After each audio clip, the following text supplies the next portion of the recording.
Abbiamo visto come scrivere partecipazioni ed inviti, vediamo ora come scrivere le buste, grande dilemma di tanti sposi.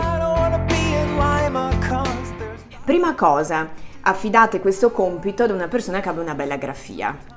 Oppure, se non avete una conoscenza, affidatevi ad una calligrafa. Il colore da utilizzare, direi, tenete la nuance del testo interno, è molto frequente utilizzare e tenere il nero. Dove scrivere? In fondo a destra, gli indirizzi, se non vengono spedite ma vengono consegnate a mano, non ci interessano, quindi solamente i nomi. Però come scriverli questi nomi? Lasciamo stare titoli, onorificenze, non è questo il caso, a meno che proprio la persona che è destinata a riceverlo non ci tenga in particolar modo. Altrimenti un gentilissima signora Maria Rossi o un gentilissimo signor Mario Rossi vanno più che bene. Dobbiamo invitare una famiglia, come facciamo? Ci sono due modi. O si indica semplicemente gentilissimo signor Mario Rossi e famiglia, oppure si vanno ad indicare tutti i componenti della famiglia, quindi gentilissimi signori Mario, Maria, Lucia e Paolo Rossi.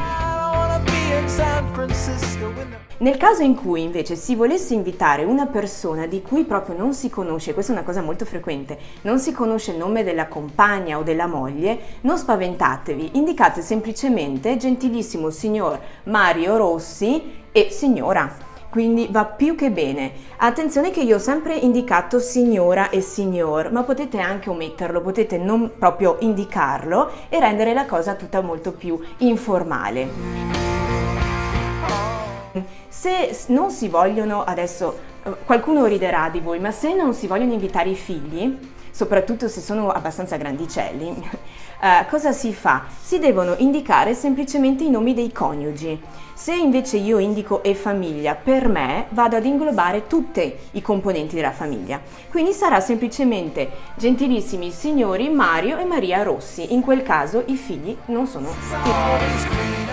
Per gli amanti delle tradizioni, una piccola chicca per voi è non dimenticare la sigla in basso a destra, la sigla puntata SPM, quindi sue proprie mani. E ora vi ho detto davvero tutto per partecipazioni, inviti e buste, non mi resta che dirvi buona penna a tutti.